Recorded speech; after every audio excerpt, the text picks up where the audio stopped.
समंदर की पाताल तक तो शायद कोई पहुंच गया हो, लेकिन माँ के प्यार का किनारा आज तक किसी को नहीं मिला। माँ जब बोलती है तो उसके लहजे में जिब्रील बोलता है। माँ जब मुस्कुराती है तो लगता है जन्नत की सारी गलियां खिल उठी। अल्लाह ने उसके सीने में वो दर्द, वो दरक, वो मोहब्बत, वो उल्फतों का एक जहां आबाद कर दिया है। माँ तो फिर माँ ही होती है। उसके सीने में रखा हुआ प्यार तो एक अजीब कायनात है।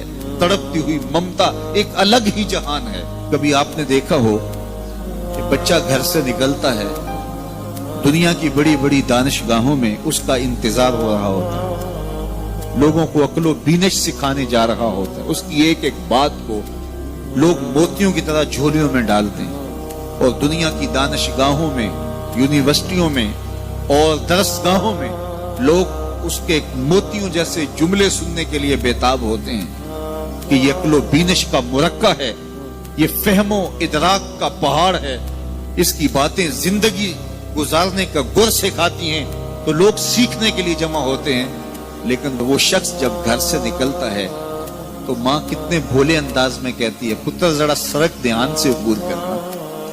जो दुनिया को अक्लो बीनश का सबक सिखाने जा रहा है उसको ये भी नहीं पता कि सड़क कैसे अबूर करनी है, लेकिन माँ के प्यार का रूप है, ये माँ की मोहब्बत का तेवर है, ये उसकी उल्फत के रंग हैं।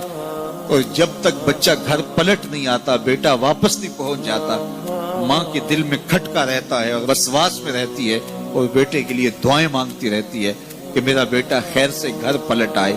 माँ के सीने में इतना प्यार क्यों है? दुख जी लेती है, तकलीफें गवारा कर देती है। गरीब माएं तो बेटों और बेटियों का पेट पालने के लिए किसी के घर के बर्तन भी मांजने पड़े तो इससे भी गुरेज नहीं करती। तकलीफें सह लेती हैं, अजियतें गवारा कर देती हैं, लोगों की गुलामियां कबूल कर लेती हैं। माएं अपनी औलाद के लिए क्या कुछ नहीं करती। माँ को अपनी औलाद से इतना प्यार क्यों है?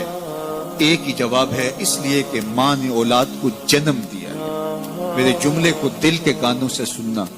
जिस माँ ने जन्म दिया है वो इतना प्यार करती है, तो जिस रब ने खलक दिया है वो कितना प्यार करता है। जन्म देने वाली के प्यार का ठिकाना कोई नहीं, तो जो खलक करने वाला है उसके प्यार का अंदाजा कौन कर सकता? तो माँ गवारा नहीं करती कि मेरा बेटा भूखा रहे, तकलीफ में रहे, बेटा भूख में तड़पे, तो माँ बेचैन हो जाती है। तो जो 70 माओं से ज्यादा प्यार करता है उसने कैसे गवारा कर लिया कि मेरा बंदा भूखा रहे?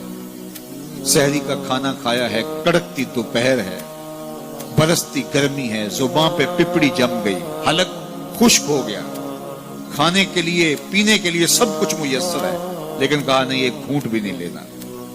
वुजू करते भी एहतियात करना है, हलक से नीचे कोई कतरा उतर ना जाए, कुछ खाना भी नहीं। 70 माओं से ज्यादा प्यार करने वाले रब ने ये कैसे गवारा कर?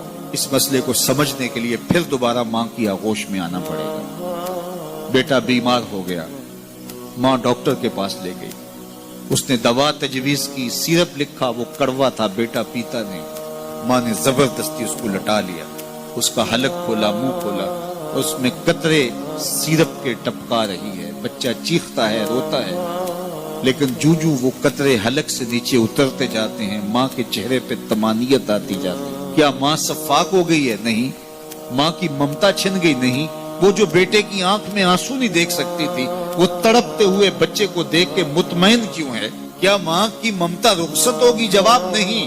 तो फिर क्यों माँ इतनी खुश है? कहा बेटा नहीं जानता, माँ जानती है। चंद लम्हों की तकलीफ है, कुछ लहजों की कड़वाहट और तलखी है, लेकिन ये सिरप जब मैदे में उतरेगा तो नतीजा शिफा की सूरत में बरामद होगा। माँ की निगाह इस कड़वे सिरप पे नहीं, माँ की निगाह नतीजे पे है। कहा 70 माओं से ज्यादा प्यार करने वाला रब तुम्हें बहुत प्यार करता है, लेकिन भूख और प्यास इसलिए गवारा करवाई जा रही है, लअल्लकुम तत्तकून। इसका नतीजा तकवे की सूरत में बरामद। तुम्हें इत्तिका की दौलत मिलेगी, तुम तकवे का नूर पालोगे। इसलिए महीना एक मौका है, एक फुर्सत है। हम इस फुर्सत को गनीमत जाने और अपने नफ्स को काबू में करें। रोजा हमें बहुत कुछ सिखाता है, इससे वो सब कुछ सीखें और अपने मन को संवारने की कोशिश करें। तो जब हम तकवे की दौलत पालेंगे